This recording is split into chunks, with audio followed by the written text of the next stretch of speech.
Good morning and welcome. Thank you so much for joining us for our live author stream with Rosalinda Cruz. We are so happy you're choosing to spend part of your Tuesday morning with us and with the Permian Basin Adult Literacy Center. I'm Shelby Landgraf with UT Permian Basin, and we first want to say a big thank you to our sponsor, Southwest 66 Credit Union. This live author stream would not be possible without their support. And we want to say a very big, warm West Texas welcome to you, Rosalinda Cruz. Good morning. Good morning, Shelby. Thank you so much for inviting me here.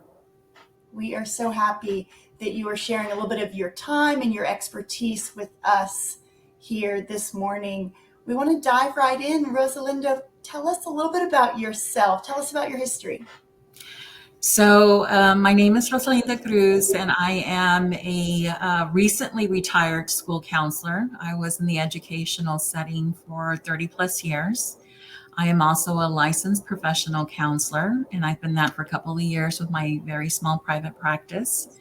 I am a certified laughter yoga leader, and I am also a published and self-published author. So I know I have a lot of titles, but I like to share all of that so that people can understand what my background is like and how that actually had a lot to do with how I came up with a lot of my stories. And that leads right into my next question. You proudly wear so many titles and have such a rich history of experiences. How did you actually begin writing? What was your first inspiration to author a children's book?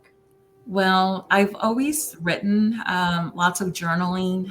Did I ever say that I was a writer or an author? I want to say absolutely not. It wasn't until someone planted the seed. But my inspiration really took off when I had grandchildren. And they're all boys, and so they're very funny. I grew up in a family of girls, and then I had one daughter. And so then when I got married and my daughter, had these little boys, they are something else. They're very interesting. Boys are so different from girls, and my world really like opened up to the silliness that was like in their life. And so I would write little stories about them. And so I had actually a relative come visit us, and the kids were talking about a little story, and she was like, I've never heard of that. And so my daughter explained to her that I wrote these stories and that the kids seemed to really like it. And she asked if she could see some of my stories, and I showed them to her. And she made the comment of, you should really think about publishing them. And my response was, well, I wouldn't even know where to get started. And so we just left it at that. And then, of course, social media being the way that it is, I saw a small publishing company that wanted children's manuscripts. And I immediately was drawn to one of the favorites in our household, which is my favorite, Bubbles. So I submitted the manuscript. Of course, I also researched, wanted to make sure it was a legitimate company. They weren't asking for any fees. And so I thought, well, I'll go ahead and I'll submit a manuscript and see what happens. And they call me and they said, you know what, we love your story. We would like for you to sign a contract and we would like to publish it. And that is how it began. So it was a blessing, but super excited that somebody would have the same enthusiasm for the story as my grandchildren did. And that's how I began that journey. I understand it was definitely a process. You mentioned being a published author and a self-published author, but I want to take one step back. What's your initial inspiration on your creative stories? Where do your brilliant ideas come from? It is based on observation. As a counselor, we are always trying to be in tune with, the thought process, the emotional process, the reactions of how, everybody engages and interacts with things like that. But it really just started from the way that my grandchildren would interact with so many things. And I always feel that in general, children are a reminder of how we really should be living our life. They let go of things so easily. They transition from one mood to the other. They take joy in very simple things. And so a lot of my counseling revolves around positive psychology and always looking at the beams of light, of sunshine, of how sometimes we get lost in the shuffle of being busy and being very committed to everything that we're doing in life. And our children are a breath of fresh air. They are so enthusiastic about everything and everything that is so simple. And sometimes, for me, it's just a reminder of what we need to be doing, that inner joy, that process. Rosalinda Cruz, that is so beautifully articulated. You're a mother, I'm a mother, talking about the pure joy and innocence that a child has. There is nothing like it. And you said it so wonderfully. We should all strive to retain and hold on to that, because a little bit of it lives in all of us, whether we're a parent or whether we're just someone who enjoys mentoring or helping a child. You mentioned being a counselor. How how do you always make sure that you are walking out and holding true to those principles as you're writing, where it's maybe even more than just a cute creative story, but has an important message and important building blocks of education? Well, I think initially when some people might look at the stories, they might say, well, where's the storyline in this? And I did mention positive psychology and living your life and bringing in inner joy. And that includes even during hardships and challenges, because that's really when we try to assess and audit ourselves and how we can move forward. So, with the Dinosaur Boys, my grandchildren love everything about dinosaurs. And when I say they love everything about dinosaurs, their walls are filled with art drawings. They have posters of dinosaurs. They have literature on dinosaurs. They look at BBC on any dinosaur documentaries. In fact, I can remember one of them being in kindergarten, and I'm driving back home, and he said, "Did you know?" And he named a dinosaur, is 40 feet tall. And I said, "That's like really tall. I don't think that's right." And his response was, "Yes, Grandma, your friend gave me that book about dinosaurs and I read it, and it is 40 feet tall." And I said, "You know what? When we get home, we're going to verify that." And you know what? He was right.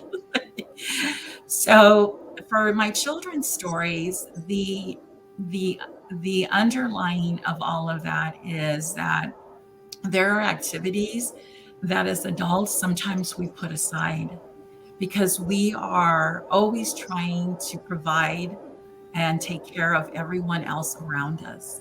And sometimes we forget the things that bring us inner joy, the self-care. We forget to make an appointment with ourselves. And so everything that is in my children's stories have that underlying theme of, what are some of the things that we could do? So for example, my first published book, it has things like blowing bubbles and dancing and running and swimming. And so these are all physical activities and laughing. And so sometimes, we're reminded about, well, when was the last time we took a walk in nature? When was the last time we danced and laughed silly? And so those are all activities that are in my children's stories. I do have other books. There are workbooks that have been inspired by my counseling. And so those are more, well, they're for children and teenagers and adults, and they're very simple, like breathing techniques and the benefits of laughter, because I am certified in laughter yoga. I actually do presentations throughout the state of Texas. And now because of virtual, it's actually been nationwide because of the COVID. There's such a huge need for all of those tools. So along with laughter yoga exercises, I talk about breathing techniques and grounding and tapping, and well, I could just go on, but I do have some very simple basic books with that because I feel people are so overwhelmed with a lot of information that the feedback I kept getting was, is there anything out there that is simple and straight to the point? And I was like, yes. And that's how I created those books also. So, in addition to your children's books, also having these workbooks, Rosalinda Cruz, we want to talk a little bit about your latest book. You've talked about it Dinosaur Boys. And before we get to enjoy the book in its entirety and get to have you read it to us, give us a little kind of sneak peek. Tell us a little bit about the book before we get to jump in. It's an adventure that my grandsons live on a daily basis. They wake up, they live and breathe dinosaurs, and everything is just engaging and fun and tied into everything that they do. And so it's just about little boys living out their little adventures with their imagination and dinosaurs.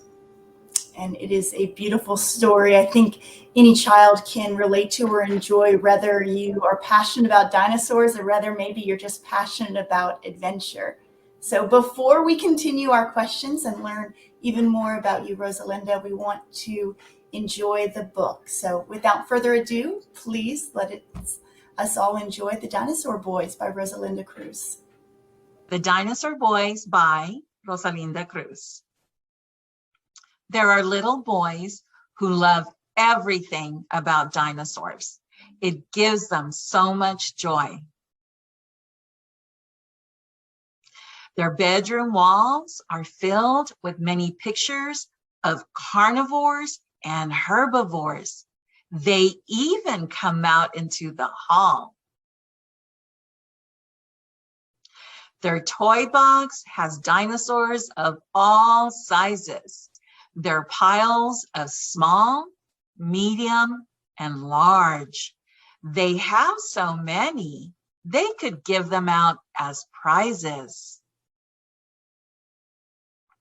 Their shelf has lots of cartoons and movies of the creatures that they can identify them by names and their existence in time periods. The Dinosaur Boys could probably be in their own feature. Their bedroom curtains and sheets consist of faraway lands in which the dinosaurs existed. There are so many, it can't be beat. Their favorite food is a bowl of dinosaur soup filled with yummy flavors. It always puts them in a good mood. If they become tired and grumpy, they love to make loud dinosaur noises and say, roar. It always makes them feel better, and then they aren't so cranky and frumpy.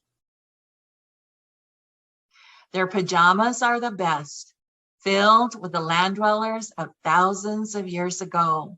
Wearing their jammies are meant for them to rest. They love to play with their dinosaurs all day. It is so much fun. Please don't ask them to stop. They can do this every day. From beginning to end, from morning to night, they love their dinosaurs day in and day out. Every day is the same, and their love of dinosaurs will always remain. Rosalinda Cruz, such a beautiful, fun book. When I shared it with my daughter, she really liked the roar part and about letting that release not maybe help you feel a little less grumpy or frumpy sometimes. She really appreciated that. And I know she can't be the only little one that really enjoyed that part and the whole adventure. Thank you for sharing that with us. You're welcome. And actually that none of those things are made up. These are things that actually happen in the household where my grandchildren are growing up. And my oldest grandson, when he was little, he had a hard time expressing himself. And so I remember telling him, well, how would a dinosaur express his feelings when he's like that, when he's going through that? And that's how that roar came out. And so everything is based on what I have witnessed my own grandchildren and how they can express themselves. And I actually recently, some local authors were invited to an event outside, and we had a great turnout. And children just were drawn to the book, little boys and little girls. So I definitely need to start incorporating more stories with, both genders. But obviously, a lot of these are stemming from my little grand boys. But I'm so glad that a lot of children like this story. Absolutely. Rosalinda, before we get into some more questions about some advice you may have for a fellow mother, a fellow person looking to get into writing or looking to author their first children's book, we want to unpack a little bit of your expertise in the counseling world since we have you here. What is your advice to maybe a parent who is struggling to find that happiness in these difficult times? I think everyone struggles a little bit these days, and there is nothing to be ashamed about for that or with that. I mean, times are tough these days. Mhm. So, with your expertise as a counselor, what advice do you have to any parents out there? I mean, there's so many things to incorporate, but just some of the basics things is you want to have a routine. Everything that I share is not because I'm an expert, but because I am one of those people that is continually reading up on what is the most current, what is research based, what has proven to be effective, what I have shared with my clients and my students and has been productive in their life. So the first thing is setting up a routine. That's number one. The second thing that I hear a lot from my clients and my little ones is we definitely want to monitor the media that we're exposing into the home. So I'm not saying not being unrealistic or not know what is going on in our world, but definitely reducing the amount of time that is spent on that. Because normally what we hear in the morning is what we hear at night. So routine, reducing the media. And then the third thing also that has found to be really effective is setting time aside for yourself. And it doesn't have to be on a daily basis. I mean, I live in the real world. I know how busy parents are, but you've got to set some time for yourself. Make an appointment for yourself. You would never break an appointment with a doctor. You would never break an appointment to get your hair done. Do not break an appointment for yourself, whether that is walking in nature or going fishing, or if you love art, to do those kinds of things. Having karaoke night at home with the family, setting up game nights, and just being intentional and making sure you are focused on just that. So those are some basic tips. Some wonderful advice and expertise, research based expertise that we're getting in addition to your expertise as a published author. What is your advice or kind of message to someone who is maybe hitting those creative roadblocks, but that Mhm. wants to author a children's book or who wants to get involved in early childhood literacy, but just can't get off high center? What's your sage advice?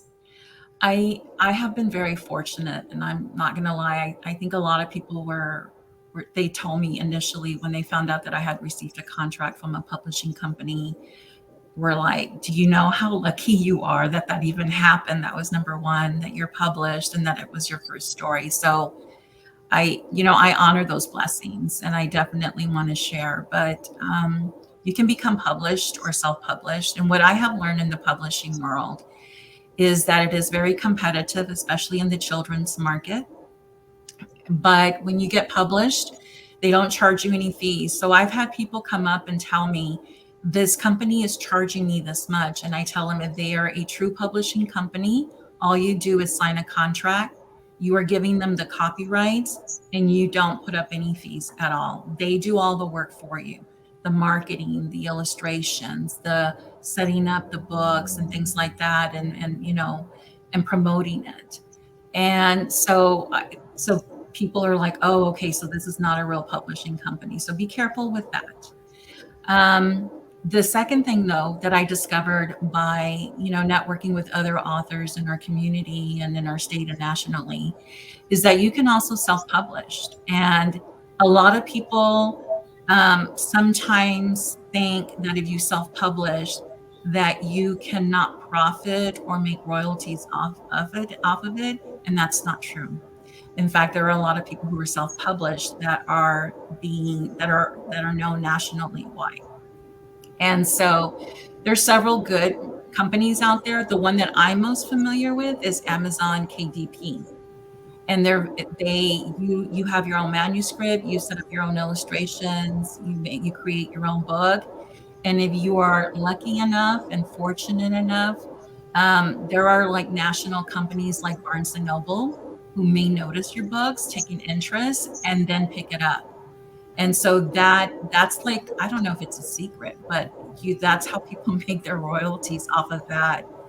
And that actually happened with me. I just do things because I feel like it's something positive and I know it benefit one person. And if it benefits more, then even great. But all of my books with benefits of laughter, breathing techniques for adult superheroes, breathing techniques for your children, were picked up by Barnes and Noble a few months ago. And I was floored with that. I was like, oh my gosh, this is a national company. And then an Australian company, Dimox, which I'm obviously not very familiar, but it's a company like Barnes and Noble in Australia. And they also picked up my books. And then I discovered there were other bookstores like the Nowhere Bookshop in San Antonio that also picked them up. And so sometimes people are under the impression that you have to go strictly published. And actually, no, there are two worlds that exist. And so if royalties and just letting people know about your books can be done publishing or self-publishing. So I don't ever want anybody to think that they can't do it. It can be done.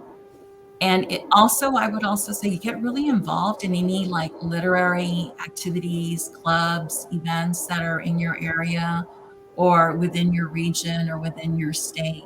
And you would be surprised. These authors that are so talented will be more than happy to share what they are doing. In fact, I have another event on Saturday where authors will be meeting and sharing what they are doing to market and how to get it published and how to get it self-published. So we share, and that is a wonderful thing to do, not only just among each other, but with community members that want to get involved in the process. So that's really important also. Yeah, and we will be dropping in the comments links to Rosalinda's website, links to how you can purchase her children's books, and also I'm hoping that we'll be able to have in there direct links to purchase possibly some of your workbooks. I know all are great resources for educators, for parents, for anyone that has a little one in their life. Rosalinda, winding down, what do you look to for inspiration, whether that be other children authors or whether that be other individuals in education? Who and what do you look for inspiration? I am looking at always growing mentally and emotionally. I'm always researching, and that's what I gravitate. You have to feel it in your heart, and you want to be able to share all of those techniques and tools. For the Dinosaur Boys, I'm sure you notice it's also in English and Spanish. And my inspiration for that is that my grandchildren um, are losing the Spanish language in our household. And yet I purchased all of these books that are bilingual. And so I thought, here I am reading these books by these other authors. Why can't I come up with my own? Because I don't want them to lose the Spanish language. I want them to still have that. And, being bilingual, um, no matter what language, is always an asset. It's a plus.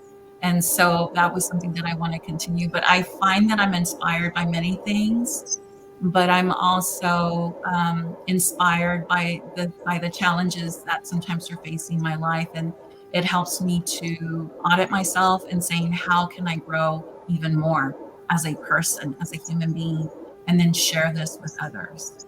And so that's always my motivation. What a beautiful motivation, and something we can all take a page from, if you will, that we should all always be striving to grow and improve. I guess if every day is better than our last, we're doing something right, right? Yes. Rosalinda, do you have any preview of coming attractions? Do you have any upcoming projects or books or workbooks that you are currently working on that you could share? Give us a sneak peek. Um, I am working on something, but it still hasn't come together. So I think I just feel like I've come up with so many books, like within such a short recent time, that I'm almost overwhelmed by everything, but in a good way. So I'm moving forward with that. I have a lot of events that are coming up throughout the year, but I'm super excited because I also do presentations on coping skills, self-care, well-being. And so I've been invited to several school districts actually that are going to have me present that. And I look forward to sharing that. But I also do a lot of pro bono community activities because I think it's important that we all have access to these tools. So that's what I'm excited about right now. And if any of our viewers are listening, and whether they're educators or parents and are interested in maybe having you present or share at a school district, a community meeting, what's the best way to get in touch with you? The best way is through my website, which is www.rosalindacruz.org. That is the best way because I do have a small private practice. And so during the day, I'm usually with clients. So I may not answer right away, but I will by the end of the day. So a lot of people who know me now, and I'm just like, email me. It's just the easiest way because I always look at the emails in between little breaks or at lunchtime, and I respond by the end of the day, always. And again, we'll be putting Rosalinda Cruz's website in our comments here so that you can directly access her, reach out to her, touch base with her, whether that's to invite her possibly to present or whether that's maybe to tap into her advice. Mentioning Rosalinda, you mentioned about the importance of community and interacting with other authors if that's a path that you're on and something that you're pursuing. Community is always important. Mhm. Rosalinda, final question as we wind down. Is there any final message you want to share to our viewers out there? Your last words of advice or your final message, something that's on your heart on this Tuesday morning? I think my advice is the same as it always has been throughout my counseling career, especially working with middle school students and high school students. And I tell them, don't be afraid, try it because you never know where it's going to lead you. And I think that if it's inside of you, you just have to pursue it. And if a door closes, don't worry. That door was not meant for you. But if a window opens just a tiny bit, I tell my students, you get in anyway, and don't ever underestimate your talents. Pursue them, believe in them, and do not give up. That's very important. Persistence, and don't give in to fear. I've shared the same message that sometimes we think that courage or bravery is the absence of fear, but it's not. It's facing fear and overcoming fear and not giving in to fear. Mhm. Rosalinda, thank you so much for your time, for sharing of your book, The Dinosaur Boys, and of your whole wide range of expertise. We tapped into a little bit of everything, your experience as an author, as a counselor, as an educator. So thank you for sharing part of your morning with us. We are very grateful for you. Well, thank you for inviting me. Rosalinda, we want to close with a final PSA for all of our viewers out there. We want to remind you that, as I know you know, Rosalinda Cruz, that September is National Literacy Month, and the Permian Basin Adult Literacy Center is focused on this month and advocating for this month and really driving home the message of the importance of literacy across all ages. And to that end, there are a number of events. First, the Permian Basin Adult Literacy Center is hosting its month-long readathon. They're always looking for sponsors if you're interested in sponsoring a student for this month's readathon. The other events we have coming your way at the Permian Basin Adult Literacy Center is the open house celebration, along with a month-long silent auction. The silent auction runs through September the 30th, And all of that is available on the Permian Basin Adult Literacy Center, their website. And I'm sure we'll be able to drop that in the comments too. So you can maybe just make one click to get either to Rosalinda Cruz's website or to the Permian Basin Adult Literacy Center's website. Make that easy for you.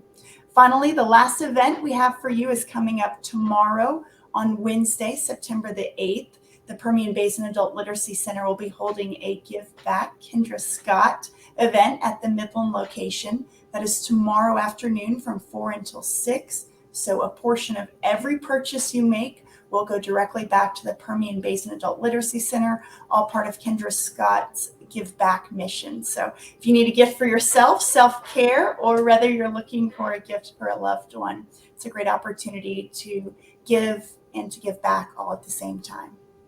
Thank you so much for joining us this morning for the Permian Basin Adult Literacy Center author live stream with Rosalinda Cruz.